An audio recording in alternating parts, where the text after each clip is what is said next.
Meron pong isang kwento, may isang lalaki nung minsan kinausap po siya ng kanyang asawa. Sabi po nitong babae, gusto ko makipag-date ka sa isang babae na una mong minahal kesa sa akin. Nagtaka po, nagkakamot po ng ulo itong lalaki. No? Sabi, ano kaya yung problema ng misis ko? Ano sinasabi niya? At dito po sinabi ng misis niya, ang ibig ko sabihin, yung nanay mo, di ba? Mas una mong minahal yung nanay mo kesa sa akin. Makipag-date ka naman sa nanay mo. Oo nga naman po, naalala po nitong lalaki na yung kanyang nanay, 19 years na pong balo. Ang tagal na po na mag-isa, matagal na namatay yung kanyang asawa, yung tatay nitong lalaki.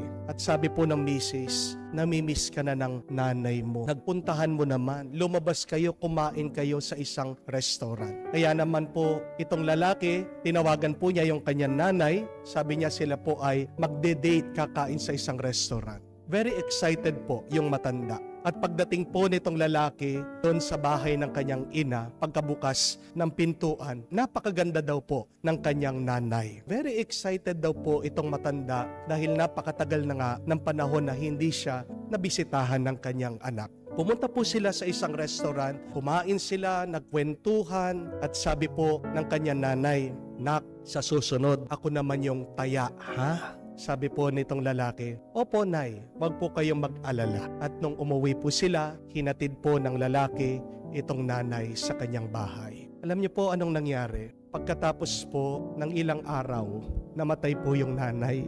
Yun na po pala yung huling pagkakataon na makikita ng anak yung kanyang nanay. At meron pong pinagsisisihan itong lalaki, itong anak. Hindi niya nasabi na mahal niya yung nanay niya. It was his regret. He did not say goodbye or I love you to his mother. Pagkatapos po ng libing, meron dumating na resibo doon po sa bahay nila. Isang resibo na bayad na sa kakainin ng kanyang anak at ng kanyang asawa. At nakalakip po sa isang sulat, sabi niya, "Nak, binayaran ko na yung kakainin nyo doon sa restaurant. Hindi ko alam kung makakasama nyo pa ako. Pero gusto ko, kayong dalawa naman ng misis nyo ang mag-enjoy." Maraming salamat anak. Nung tayo ay nag-date, nung tayo ay lumabas, napakasaya ko.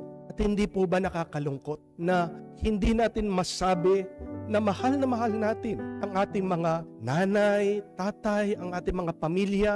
Isa sa mga pinakamasarap na karanasan ay yung pag nasabi natin na mahal natin sila. Isang pinakamasarap na karanasan din ay yung marinig natin na tayo'y minamahal ng ating mga pamilya. Mga kapatid, hindi po natin alam kung gaano pa tayo katagal dito sa mundo. Kaya nga po, habang may oras, may panahon, may lakas ka, may buhay ka, please, always say you love your parents. Always say, you love your family because family is everything. Kahit na po, napakaraming mga sakit, napakaraming mga problema, pagsubok na binigay sa atin, naranasan natin sa ating mga pamilya. Sila lang ang pamilya natin. Hindi po ba? To say I love you once to your family is not enough.